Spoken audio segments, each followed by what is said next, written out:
At the top right of Daybreak in the red color, we have our Zerg player from Team Liquid.net once again winning the first game.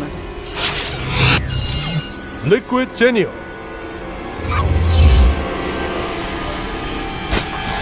He did very well on the last map. I have to say once again that I really loved his tech transitions that he started, and this was one thing that his opponent really had a hard time keeping up with. At the bottom left of Daybreak in the blue, we have the Terran player for MVP. MVP SC.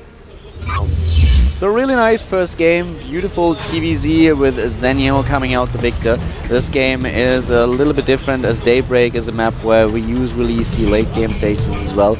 I would be a bit surprised to see Ultralists on this map. Brute Lords are just so much stronger. Hi mom! Hi 어머니! 사랑해! I can't remember seeing a hi mom sign on the GSL so far. That was pretty cool. Yeah, it's pretty good. The guy showing off his Korean there as well.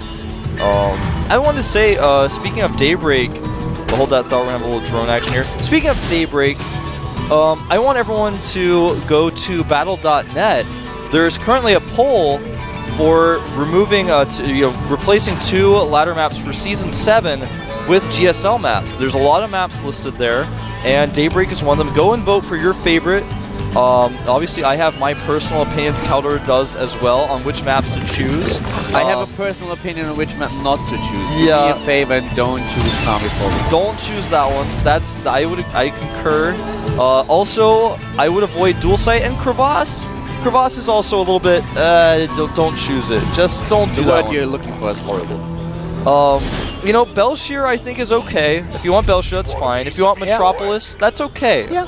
Daybreak, that's pretty good. Yeah. But don't do Dual Sight. Just do the community a favor. Don't do Dual Sight. We're gonna have a bunker here. There's actually nothing to spot. He's just now sitting a drone. He's like, uh-oh, this is perhaps problematic, but it's just a pressure move. It's not something he's committed to. He's got a second SCV to come down here, but it doesn't matter. He's gonna cancel that.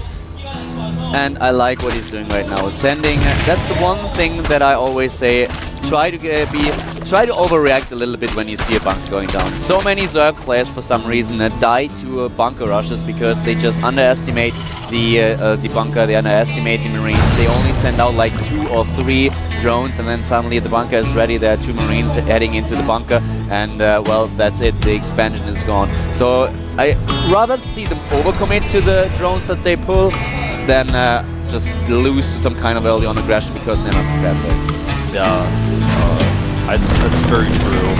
This drone will scout the command center. Sneaky drone by Zenio. He's even going to become an extractor to preserve his life.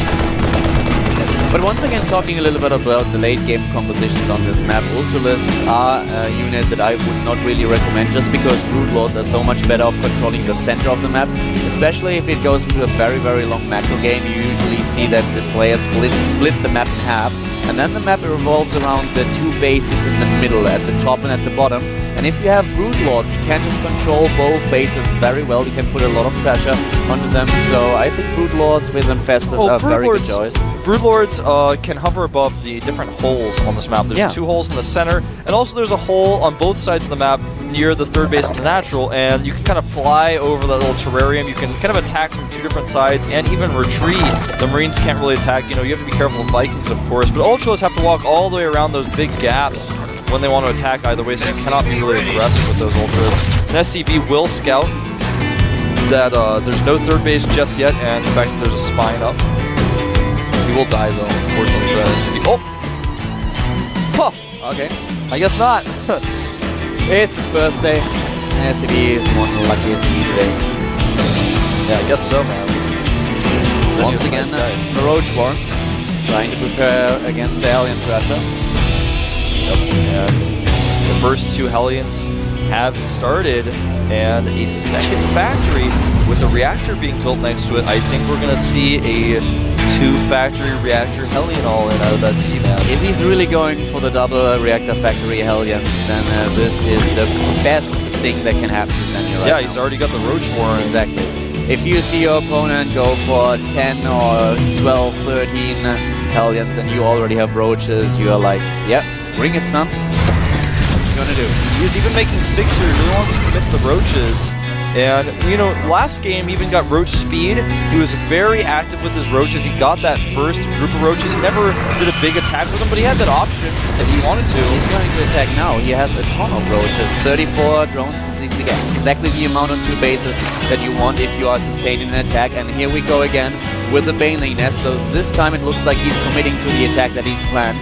We have Zenio with a 67 overall supply. He's going once again for Roach Baneling. Last time he decided to tag it up and not go for the all-in, but this time it looks actually like Zenio is going to committing to his attack. And given the fact that we don't have tanks, we don't have siege mode, we only have Hellions, this will hurt SC quite a bit. Well, the key here, notice whether or not this attack kills SC or kills any SCVs, Zenio will see how many Hellions are there. That is going to be so huge. It's going to be a really nice scouting move. Looks like he really wants to commit to the Baneling aggression as well, though, Caldor. He made 16 Zerglings. They're all out here in the open.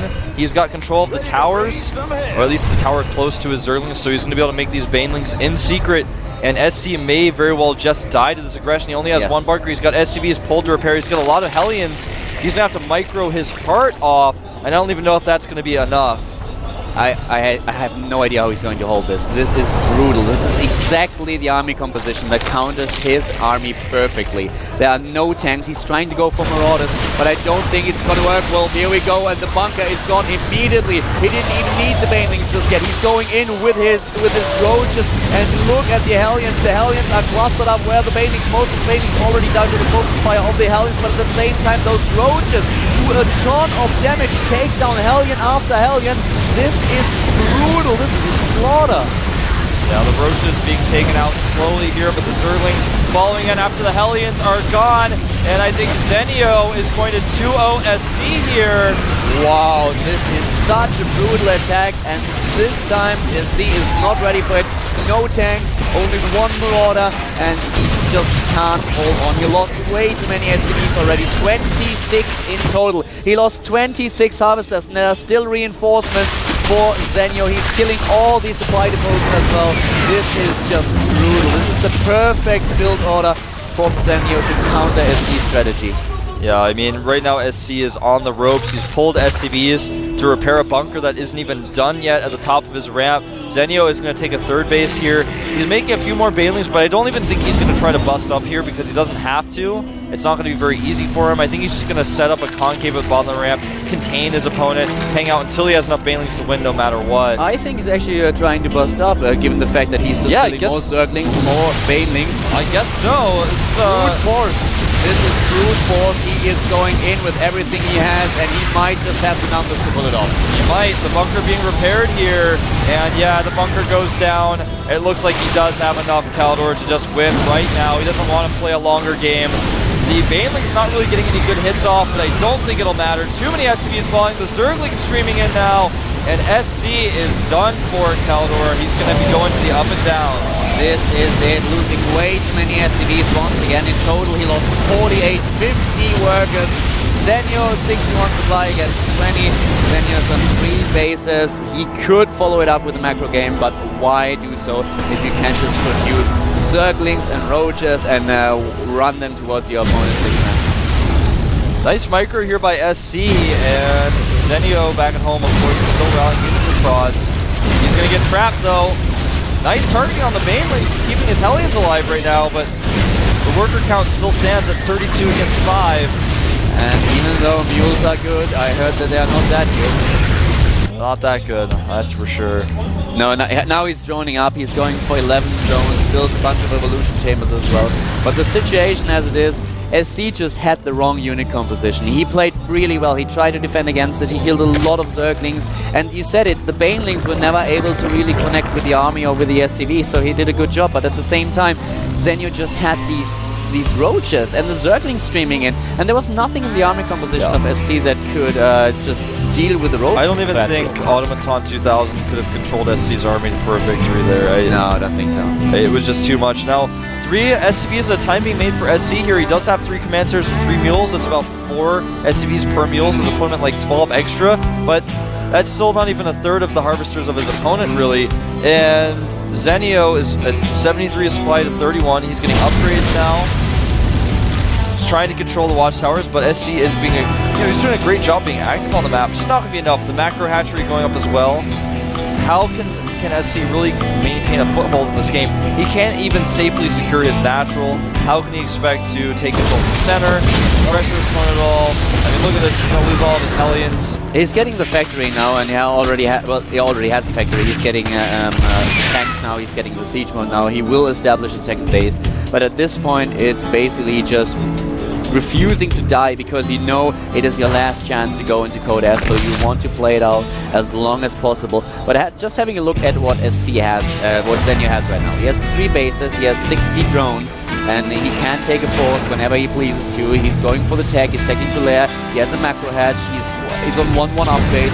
He's even getting now the Squawkers just in case that for some reason there is a Cloaked Banshee, there is something happening on the map that he has detection. So he is preparing for all the eventualities, and at the same time he will just tech it up, he's spreading his creep like crazy, and Zenio would have to go AFK for 5 minutes, have a smoke or 2, and come back in order to lose this game, in my opinion. I think you're right. Lair's finishing here. He's probably going to start Aspire immediately. Actually, no, starts Roach Speed, Balin Speed, and we'll probably get Infestation in that regard. He has either choice. It's going to work out for him just fine. I admire SC for trying. SC was in the worst position possible with the build orders that we've seen. He just didn't have a chance at all. He still pulled off the defense, but at what cost? He lost so many units. The only thing that keeps him in the game is that he has the 3 orbitals that you talked about. Yeah. With 3 orbitals and the mules, you have, well, you might have a slight chance of your opponent doing some major mistake that you can capitalize on. And this is exactly what SC is hoping for. And I feel Zenio overcommitted to that attack as well, so he was probably thinking, alright, he doesn't have that strong of an economy because he's been just streaming units in, cost ineffectively against mine, and I might be able to pull something off here. You can see the mules continuing to drop, the Overseer very active about scouting. Combat shields are almost done, and SC's Marine production is getting about 5 Marines per cycle. I don't know what those Marines are firing at just then. I thought they were getting a neutral depot. I don't know exactly what happened. You kill an Overseer. Okay. At the same time, we now have +2/+2 being researched, while SC didn't even get a single attack upgrade. Zenio is going to just start attacking here until his opponent runs out of units. Here we go. The Zergling streaming and Marines do stim, and there are a lot of tanks going down to Roaches. The Roach is actually evaporating very quickly, and SC holds, and the supply difference now much better for SC. I don't know if Zenio should have attacked just like that. I think that this attack was a bit of a mistake. Just going in there against the sieged up tanks is not what he wanted to do. But the Spire is about to finish, and he is on 3 bases getting a 4th now. So I think that we will see, well, Mutalists. Yep, there they are, 10 of them. Zenio is definitely in a position where he, if he's not winning this game, I would be so surprised. But at the same time, SC, thanks to the 3 command centers, to the 3 orbitals, is now in a much better position. Still way behind though, 40 supply behind, and in regards to the upgrades, +2/+2 will finish soon, while SC is now just starting +1 attack. That's the real crucial thing here, I feel. With 2-2 with Mutas out as well, he's going to have the perfect ratio of units, and I don't think he will have that. The 4th base is up at the bottom right now for Zenio. His Mutalist count has gone up to 14, and in SC's main base he has no infrastructure to deal with Mutas because he hasn't seen any yet. So the first Mutas are really going to catch him off guard. He's going to be thrown a little bit into an awkward position where he's trying to get turrets up and defend and is no longer has control of the center while Zenio continues to drone. And here come those Mutas now. Going to kill all the SCVs that are left in the main, which isn't very many at this point. He may be able to kill some add-ons as well. Looks like he's going to be forced to get out of here though by these Marines. Even if he doesn't kill a lot and only takes down a few SCVs, he forces SC to stay in the base. Yeah. Forces him to stay back, and this allows him not only to take the 4th but also the 5th base that he's building right now. So he's just getting way ahead in bases, he's going for the infestation pit, and Zenio, I'm sorry to say, but Zenio is now having fun. Yeah. He really enjoys this. He knows how far ahead he is. At the same time, SC is just fighting for his life. He wants to get into Code S. He has to win this game, but now even tanks are being picked off because those Marines, they can't be everywhere. They can't babysit the tanks. He can't even stim. He doesn't have medevacs out. He can't afford to make medevacs yet. He's getting a reactor on his starport, but it's not even done. He has no medevacs, so he could have stimmed all of his Marines to get a Muta or two, but that's not going to be enough for him. This Baneling aggression over here at the natural is going to be uncontested as the majority of the units are out of position. Now he's moving to position as he does see this. Will he have enough, though? It's hard to say. That's a lot of speed Banelings. Mutalisk goes straight for the tanks, pick off the tanks of SC, and he's losing all of them, but most of the Zerglings are dead and gone. Still, we have Zenio with 180 supply, and he has so many resources left. The third base has to be lifted for a few seconds, and now even the armor upgrade being researched for Zenio, while he's building 7 additional Mutalisks, which will boost up his Muta count. Turret in the main here does go down. He's going to get the reactor on the starport, which takes so long to build. He's even going to get the reactor on this barracks. You got to be careful about that, though. He doesn't want to trade too many mutas. There's no SCV coming to repair that. Probably will go down, and things just looking terrible for SC at this point. He's trying his best. He's gotten his worker count up to 30 at this point, despite losing some to Zergling run-bys. But this one, this Muta attack, there's just not enough Marines here. I mean, he's going to have to move his Marines forward, then the Mutas are going to avoid them until the Zerglings get here. We will see Infestus soon, and given the fact that he's only relying on Marines now to defend against Mutas, it's going to be a huge problem. Here we go, more tanks are being killed, and he is streaming in with the Zerglings everywhere. Zerglings taking on the Marines, and this is going to be it. Yes. GG. GG, there it is. Let's be honest about it, it was GG for a while already, but SC, he fought and he fought well because he knew that he had to win this game in order to secure himself a chance of getting into Codas.